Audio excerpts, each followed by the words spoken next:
Արտաքին գովազդը Երևանում իրականացվում է խախտումներով, դրանք կապված են ոչ միայն տեղյալներ որակի ու բովանդակության հետ։ Ալկոհոլային խմիչքների գովազդը կարելի է տեսնել ոչ պատշաճ հեռավորության վրա,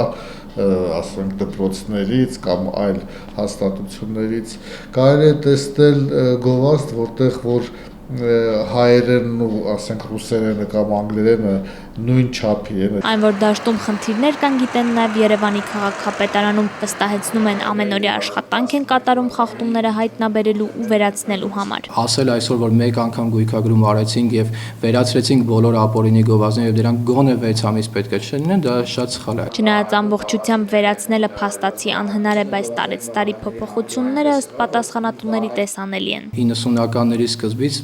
բացի թողի վիճակում է եղել։ Այսօր բավականին դաշտը արդեն կոնկրետացել է, տնտեսվարողները նույնպես գիտեն, որ պետք է ստանան համապատասխան թույլտվություն, հակառակ դեպքում վարչարություն իրականացնելով նվազագույն աշխատավարձի մինչև 100 հապատիկի չափով տուգանվում են եւ հետո խնդիր է դրվում գովազդը ապամոնտաժելու։ Այն մարմինները, որոնք որ թույլատրում են այդ գովազդը, պատշաճ կերպով չեն հետևում եւ միգուցե չեն հասցնում, բայց դա արդեն իրենց խնդիրն է։ Նույն լեզվի տեսչությունը բազմիցս ասել է, որ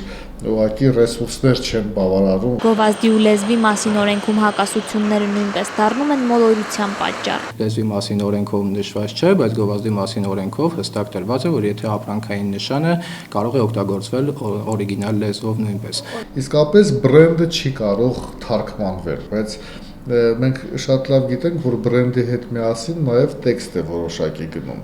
Այսը արդեն ուրիշ է։ Խոսքի ազատության պաշտպանության կոմիտեի նախագահը մեկ այլ խնդիր է համարում վահանակների գովազդային տեքստերը, որոնք մոլորության մեջ են գցում սպառողին։ Այդ պարագայում կրկին առաջ է գալիս հակասության խնդիրը։ Այդպիսի գործողությունները, եթե բացահայտ